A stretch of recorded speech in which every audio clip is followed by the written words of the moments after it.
I watched my phone light up with 17 missed calls in less than 10 minutes. My daughter's name flashed across the screen again and again, then my son's, then my daughter-in-law's. The panic in their messages was almost poetic. "Mom, please call back." "Mom, what did you do?" "Mom, you can't do this." But I could, and I did. "Hi there. My name is Hazel Mitchell, and I'm 67 years old. I live in a quiet suburb outside of Columbus, Ohio, and until 3 weeks ago, I thought I was living the life I'd worked so hard to build. Welcome to my channel. Before I tell you what happened, I'd love to know where you're all watching from. Drop your city or state in the comments below. It helps me know I'm not alone in this." Now, let me take you back to where this all started. For 43 years, I was married to Richard Mitchell. We built a good life together. He was an engineer, I was a school teacher, and we raised 2 children, Jennifer and Michael, in a 4-bedroom colonial that we paid off 15 years ago. Richard passed away 4 years ago from a sudden heart attack. One day he was here, planning our retirement cruise, and the next day he was gone. Grief is a strange thing. It doesn't hit you all at once. It comes in waves, usually when you least expect it. For me, it came every time I opened the mail and saw his name still on the accounts, still on the bills, still everywhere. But I kept going. That's what you do, isn't it? You keep going. After Richard died, my children stepped up in ways that made me so proud. Jennifer lived 20 minutes away with her husband Tom and their 2 teenage boys. Michael lived across town with his wife Rachel and their young daughter. They both have good jobs, nice homes, busy lives. They called regularly. They visited for holidays. I thought we were close. About 2 years ago, Jennifer suggested I add her name to my checking account. "Just in case something happens, Mom," she said, "so I can help you with bills if you get sick or need assistance." It made sense. She was my daughter. I trusted her completely, so I did it. Then Michael asked me to co-sign on a car loan for him.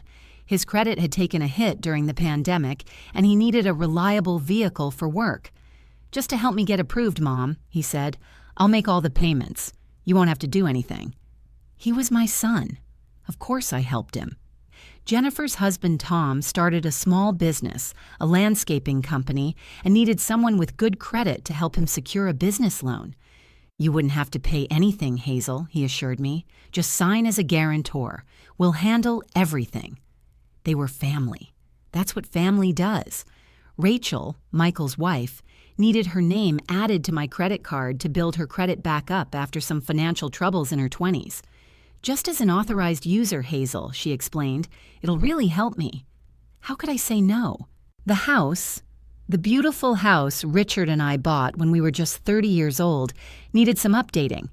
The roof was aging, the HVAC system was older than my grandchildren. Jennifer suggested we put her name on the deed too. "For estate planning purposes, Mom," she said. "It'll make things so much easier when the time comes. No probate, no hassle." My lawyer friend at church mentioned that wasn't exactly necessary, but Jennifer seemed so insistent about protecting me that I signed the papers. Looking back now, I can see it all so clearly. But when you're in it, when you're just trying to be a good mother, when you're trying to stay connected to your children after losing your husband, you don't see the web being spun around you. I kept working part-time at the library after I retired from teaching. Not because I needed the money, but because I needed the purpose. Richard's life insurance, our savings, his pension, my teacher's retirement, I was financially comfortable. Not wealthy, but comfortable. Enough to live well, travel a little, help my kids when they needed it. And I did help them. I helped Jennifer when her youngest needed braces. I helped Michael when Rachel lost her job for 3 months. I paid for family vacations to the beach. I bought birthday presents and Christmas gifts. I was Mom, and that's what moms do. 3 weeks ago, everything changed. It was a Sunday afternoon in November. We'd all gathered at my house for dinner, something we did once a month. I'd spent all morning cooking Richard's favorite pot roast, the one with the carrots and potatoes that Jennifer always loved. The house smelled wonderful.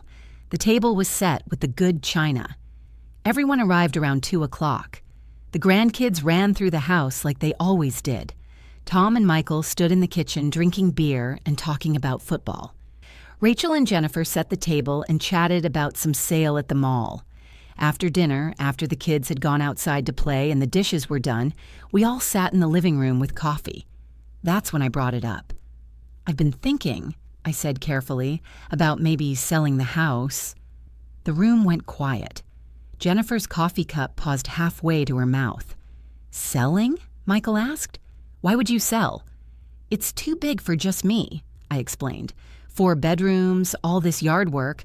I was thinking maybe I could get a nice condo, something smaller, easier to maintain. Maybe travel more, spend Richard's life insurance money on seeing the world before I'm too old to enjoy it. I smiled when I said it. I thought they'd be supportive. I thought they'd understand. Jennifer and Michael exchanged a look.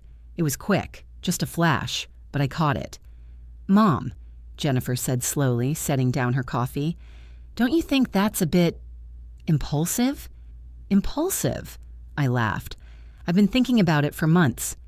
"You're 67 years old," Tom chimed in. "This is your home, Dad's home. Are you sure you want to make such a big decision?" "The real estate market is terrible right now," Michael added. "You'd lose so much money, and moving is stressful. At your age, that kind of stress." "At my age?" I felt my spine straighten. "I'm 67, not 97. Rachel put a hand on Michael's arm. "What Michael means is that you've been through so much, losing Richard, adjusting to being alone. Maybe you should wait a bit longer before making such a huge change." "I appreciate your concern," I said, trying to keep my voice level, "but this is my decision. It's my house." "Actually," Jennifer said, and something in her tone made my stomach tighten. "It's our house too now, Mom. Your name and mine are both on the deed, remember? For estate planning." The way she said "our house" made something cold settle in my chest. "I only added your name for legal purposes," I said carefully, "after I'm gone." "Right, but legally we both own it now," Jennifer continued, "which means any decision about selling it should be a family discussion." I looked at my daughter, really looked at her. When had her face become so hard? "A family discussion," I repeated, "about my house that I've lived in for 40 years. "Mom, don't be dramatic," Michael said. "We're just saying you should think about this more carefully. Think about us." "Think about you?" "We're your family," Jennifer said. "This house will be ours someday. It has equity. It's an investment. You can't just sell it on a whim because you're feeling lonely." "I'm not lonely," I said, but even I could hear how my voice shook. "Look," Tom said, leaning forward, "here's the thing, Hazel. That business loan you guaranteed? My company is still getting established. If you sell this house and move somewhere smaller, your assets change, and that could affect my credit line. The bank might call the loan." I stared at him. "Your credit line." "And I'm still paying off that car you co-signed for," Michael added. "If you make big financial moves, it could impact my interest rate, maybe even flag my account. I could get hit with fees." "And I need to keep using your credit card to maintain my score," Rachel said, not quite meeting my eyes. "If you make changes to your accounts, it could hurt what I've built up." I looked around the room at these 4 people, these 2 children I'd raised, and their spouses I'd welcomed into our family. They were all looking at me with the same expression. Not concern, not love, calculation. "So what you're telling me," I said slowly, "is that I can't sell my house, can't manage my own money, can't make my own decisions because it might inconvenience all of you." "That's not what we're saying," Jennifer protested. "Then what are you saying?" Jennifer sighed, the kind of sigh you give a difficult child. "We're saying that you need to think about the family, not just yourself. You're not alone anymore, Mom. Your decisions affect all of us now." "Because I tried to help you," I said. "Because I added your names to things to make your lives easier." "Well, yes," Michael said, as if it were obvious. "That's what family does. We help each other." I felt something crack inside me. Not break, not yet, just crack. "I see," I said quietly. Tom stood up, clearly ready to leave. "Look, we don't want you to feel bad about this, Hazel. We're just being realistic. You're getting older. It's good that you have us to help guide these decisions." "Guide?" I repeated. "That's what kids do," Rachel said, actually smiling. "Eventually, the roles reverse, right? We take care of you now." Jennifer walked over and patted my shoulder. "Don't worry, Mom. We'll handle everything. You don't need to stress about these big decisions." And then Michael said the words that changed everything. "Honestly, Mom," he laughed, actually laughed, "you should be grateful. We can manage all this for you. We can manage without you having to worry about it." Jennifer giggled, picking up her purse. "Yeah, Mom, we've got this. You can just relax." They started gathering their things, calling for the kids, already moving on to whatever they had planned for the rest of their Sunday. I stood in my living room in the house I'd lived in for 4 decades and watched my children prepare to leave. They were laughing about something Tom had said, making plans for Thanksgiving, discussing what restaurant they'd try next weekend. Not one of them looked back at me. The door closed behind them, and I stood there in the silence. Around me were the remnants of the dinner I'd cooked, the good china I'd washed by hand, the pictures on the wall of their weddings, their children, their lives that I'd helped build. "We can manage without you." Those words echoed in my empty house, and something inside me didn't just crack, it shattered. But from that shattered place came something else, something sharp and clear and absolutely certain. We were about to find out exactly how much they could manage without me. I didn't sleep that night. I sat in Richard's old recliner and thought about everything. Every account, every paper I'd signed, every time I'd said yes when maybe I should have asked more questions. By morning, I had a plan. I want to take a moment here to ask you something. If you're watching this and you've ever felt taken advantage of by the people you love, if you've ever realized that your kindness was being mistaken for weakness, hit that subscribe button. You're not alone. None of us are alone. Monday morning, I was at the bank when it opened at 9. "I need to remove someone from my checking account," I told the manager, a nice woman named Susan who'd worked there for years. "Of course, Mrs. Mitchell," she said. "Is everything all right?" "Everything is fine," I said. "I just need to make some changes." Jennifer's name came off my checking account, then off my savings account, then off the money market account that held most of Richard's life insurance money. "I also need to order new credit cards," I told Susan. "Someone stole my card number. I need to cancel all my cards and get new ones issued." It wasn't technically a lie.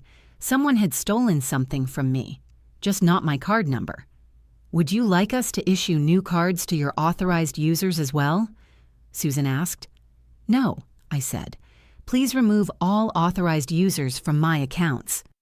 Rachel's access to my credit card ended with the click of Susan's mouse. Next, I called the mortgage company where I'd co-signed Michael's car loan. "I need to remove myself as a co-signer," I said. "I'm sorry, ma'am, but you can't remove yourself from an active loan," the representative explained. "The primary borrower would need to refinance in their name only." "I understand," I said. "What happens if I report the vehicle as not in my possession and that I want to disclaim responsibility?" There was a pause. "Well, that would trigger a review of the loan. If the primary borrower can't qualify on their own, the loan could be called due immediately." "I see. Let me speak with my son about refinancing. How long does he have?" "We typically give 30 days notice for refinancing requirements." "Thank you," I said, and hung up. I made the same call about Tom's business loan. The process was more complex, but the outcome was the same. As a guarantor, I could request to be removed, which would require him to find a new guarantor or pay off the loan. Then came the hard part. I called my real estate attorney, the one who'd handled Richard's estate. "I need to remove someone from my property deed." "Hazel," he said carefully, "if Jennifer is on the deed as joint tenant with right of survivorship, she has ownership rights. You can't just remove her without her consent." "What if we sell the property?" I asked. "Then you'd both have to agree to the sale and you'd both receive proceeds based on ownership percentage." "And what if I wanted to sell and she didn't?" "That gets complicated. You'd potentially need to file a partition action to force a sale, which can be costly and time-consuming." I thought about this. What if I transferred my share to her, just signed it over? You could do that, but then you'd have no ownership in your own home. But I'd have no obligation to it either, correct? No liability. Well, correct, but Hazel, what's going on? I'm making changes, I said simply. Thank you for your help. I had one more call to make. The phone calls started 37 minutes after the bank closed that Monday. I was in my kitchen making myself a cup of tea when my phone rang. Jennifer's name flashed on the screen. I let it ring through to voicemail. She called back immediately. I declined it. A text message came through. Mom, call me right now. Something's wrong with the bank account. Then Michael called. Then Rachel. Then Tom. Then Jennifer again. My phone was lighting up like a Christmas tree. I turned on my computer and checked my email. 3 messages from Jennifer. 4 from Michael, 2 from Rachel, 1 from Tom's business partner, someone I'd never even met. Mrs. Mitchell, there's been an issue with our credit line. I deleted them all. My phone rang again. Jennifer. This time I answered. Hi, sweetheart, I said calmly. Mom, oh my God, finally! What happened to the bank accounts? I tried to transfer money for groceries and it said I don't have access anymore. That's correct, I said. I removed you from my accounts. Silence. Then, you what? I removed your name from all my accounts. They're my accounts, Jennifer. Just mine. You can't do that. I need access to those accounts. Why? I asked simply. Because what if you need help? What if something happens? What if something happens? I repeated. You mean like I get sick or have an emergency? Yes. Then I suppose I'll handle it myself. After all, you told me yesterday that you can manage without me. I thought I'd give you the chance to prove it. Mom, that's not what I meant, and you know it. Isn't it? I kept my voice level. You told me I couldn't sell my house because it would inconvenience you. You told me I couldn't make my own financial decisions because they might affect your credit lines and your business loans and your credit score. You told me I should just relax and let you handle everything. So I'm taking your advice. I'm relaxing, and you're handling everything. This is insane. You're being completely irrational. Am I? Let me ask you something, Jennifer. How much money have you transferred from my checking account in the last year? Silence. Because I looked at my bank statements this morning, really looked at them. And do you know what I found? Transfers to your account. Sometimes $50, sometimes $200, sometimes more. Regular as clockwork. What were those for? Those were for groceries when I was short, or for the boys' activities, or for things you wanted and decided I should pay for, I finished. Without asking me. You're my mother. You would have said yes. But you didn't ask, I said quietly. That's the point. You just took it. Michael's name started flashing on my screen. Call waiting. Your brother's calling, I said. I imagine his car payment just bounced. Mom, please. Jennifer's voice was frantic now. You're making a huge mistake. We're your family. Yes, I agreed. You are, and I'm learning what that means. I hung up and answered Michael's call. Mom, what the hell did you do to my car loan? Hello to you too, son. The loan company just called me. They said you requested to be removed as a co-signer, and now I have 30 days to refinance or they'll repossess my car. That's unfortunate, I said. I hope your credit has improved since I co-signed for you. You know it hasn't. I need that car for work. You can't do this. Actually, I can. I did. Why? What did I do? You told me you could manage without me, I said. Here's your chance. I didn't mean it like that. Jesus, Mom, we were just trying to help you. Help me, I repeated. By telling me I can't sell my own house, by using my credit card without asking, by treating me like I'm incompetent. We never said you were incompetent. Rachel called me yesterday to tell me what restaurant I should try for lunch this week. Tom explained to me how to use my own television remote, even though I've had that TV for 3 years. Jennifer schedules my doctor's appointments without asking me first. You called last week to tell me what I should cook for Thanksgiving, in my own house. We were being helpful. No, I said. You were managing me, taking control, making me irrelevant in my own life.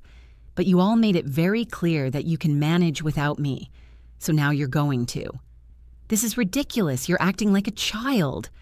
I'm acting like someone who just realized she's been taken advantage of, I said. There's a difference. Fine, Michael shouted. Fine, keep your money, keep your accounts, see if we ever help you again. I won't need help, I said. I've been managing just fine for 67 years. He hung up on me. The calls and messages continued all evening. Angry messages, pleading messages, messages telling me I was being unreasonable, selfish, crazy, messages telling me they were just trying to protect me, messages telling me I was going to regret this. Tom's business partner called to tell me I was jeopardizing a legitimate business over a family squabble.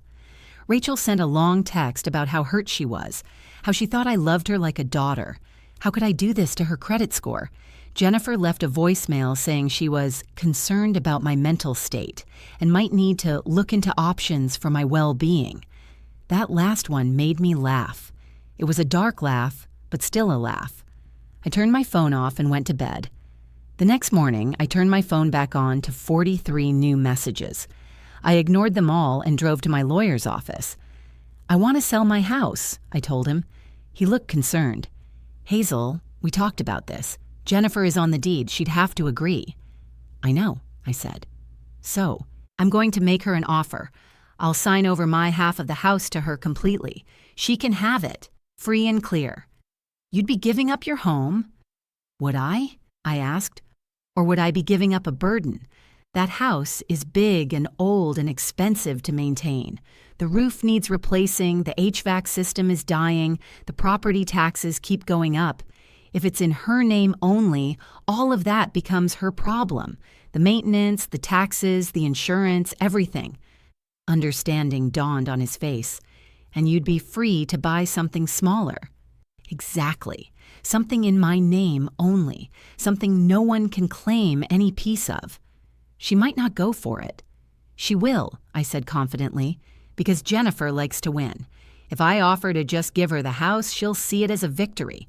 She won't think about what comes with it. I was right. When I called Jennifer that afternoon and offered to sign over my half of the house to her, there was a long pause. "You'd just give me the house?" she asked suspiciously. I would. You were right yesterday. It should be a family asset and your family. I'll sign whatever papers need to be signed. You'll own it outright. What's the catch? No catch, I said. I'll move out by the end of the month. The house is yours. Another pause.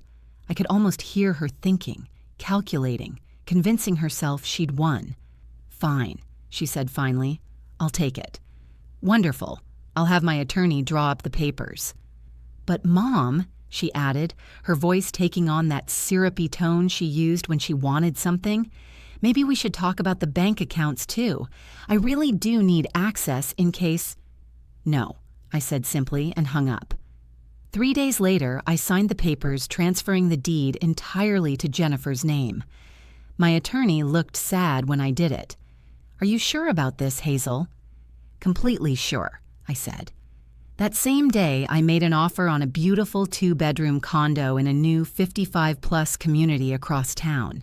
It had a view of a small lake, a modern kitchen, and maintenance included in the HOA fees. No yard work, no repairs, no massive utility bills. I used Richard's life insurance money for the down payment. Money that had been sitting in an account, earning minimal interest because I'd been too afraid to use it, too worried about saving it for the kids who'd told me they could manage without me. Moving day was on a Friday. I'd hired professional movers and spent the week packing up 40 years of my life.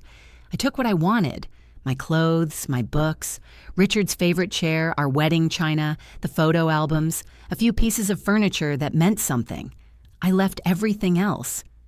Jennifer showed up around noon with Tom. They'd been driving by every few days to check on things, though they hadn't offered to help me pack. You're really doing this, Jennifer said, watching. The movers load boxes into the truck. I really am. Where are you even going? I bought a condo, I said. A beautiful place. You'll have to come see it sometime. You bought a place? With what money? My money, I said simply. The life insurance money from your father, my teacher's pension, my savings, my money. Tom walked through the house, and I could see him calculating, seeing the worn carpet, the outdated fixtures, the leak stain on the ceiling from the old roof. You know, he said slowly, this place needs a lot of work. Yes, I agreed, it does. But that's Jennifer's problem now. It's her house. Jennifer's face changed as reality started to sink in. What do you mean, my problem? The house is in your name only now, I explained patiently, which means you're responsible for it. The property taxes, the insurance, the repairs, the utilities, all of it. Congratulations on your investment. But I don't want to live here. I have my own house. Then you should probably put it on the market, I suggested. Though as Tom mentioned, it needs work. That'll affect your selling price. And the market is terrible right now. You might lose money. I watched her face cycle through emotions. Confusion, then understanding, then anger. You did this on purpose. I gave you exactly what you asked for, I said. You wanted the house. You have it. This isn't what I meant. No, I agreed. You meant you wanted to keep me from selling it so you could inherit it eventually, keeping me stuck here, maintaining it and paying for it while you waited. But here's what you didn't understand, sweetheart. I'm 67, not 97. I could live another 20 or 30 years. That's a long time to maintain a house you don't want just so someone else can inherit it. The movers finished loading the truck. My car was packed with the last few items. I'm leaving the utilities on until the end of the month, I told Jennifer. After that, you'll need to transfer them to your name. There's a binder on the kitchen counter with all the account information, the contractor numbers for when the roof finally caves in, and the name of the HVAC company that's been keeping that system alive through sheer force of will. Good luck. I walked to my car. Mom, wait, Jennifer called after me. You can't just leave. I turned back to look at my daughter, standing in the doorway of the house that was now hers and all the problems that came with it. Yes, I said calmly. I can. You told me you could manage without me. Prove it. I drove away and didn't look back. The aftermath. That was 3 weeks ago. Michael's car was repossessed last week. Apparently his credit wasn't good enough to refinance on his own, and he couldn't make the balloon payment the loan company demanded. He called to scream at me about it, but I'd already blocked his number. Rachel's credit score dropped 60 points when I canceled my credit cards, and she lost her authorized user status. She sent me a long email about how I'd ruined her financial future. I deleted it without responding. Tom's business loan was called due when I formally requested to be removed as guarantor. He had to take out a high-interest personal loan to cover it. His business partner sent me a threatening letter about legal action. My attorney sent them a letter back explaining that I'd done nothing illegal and advising them to cease contact. I haven't heard from them since. Jennifer did put the house on the market. It sat for 2 weeks before she got a lowball offer that she had no choice but to accept. Between the repairs the inspector required and the closing costs, she barely broke even. She's not speaking to me. I'm living in my beautiful condo by the lake. I wake up every morning to watch the sunrise over the water. I've joined a book club with other women in the community. I'm taking a watercolor painting class. I'm planning a trip to Italy next spring, something Richard and I always talked about but never did. My phone doesn't ring with demands anymore. Nobody asks for money or access to my accounts. Nobody tells me what I should or shouldn't do with my own life. The silence was deafening at first. But now it sounds like freedom. Yesterday, I got an email from Jennifer, not an apology, but a tentative request to talk things through. I haven't decided if I'll respond yet, because here's what I learned. Being a good mother doesn't mean sacrificing yourself. It doesn't mean letting your children use you. It doesn't mean accepting disrespect or being managed like a child yourself. Sometimes the most loving thing you can do is let your children stand on their own 2 feet, even when they're 40 years old and should have learned how already. And sometimes the most loving thing you can do for yourself is remember that you matter too. I'm Hazel Mitchell. I'm 67 years old. I live in a beautiful condo by a lake in Ohio, and I can manage just fine without them too.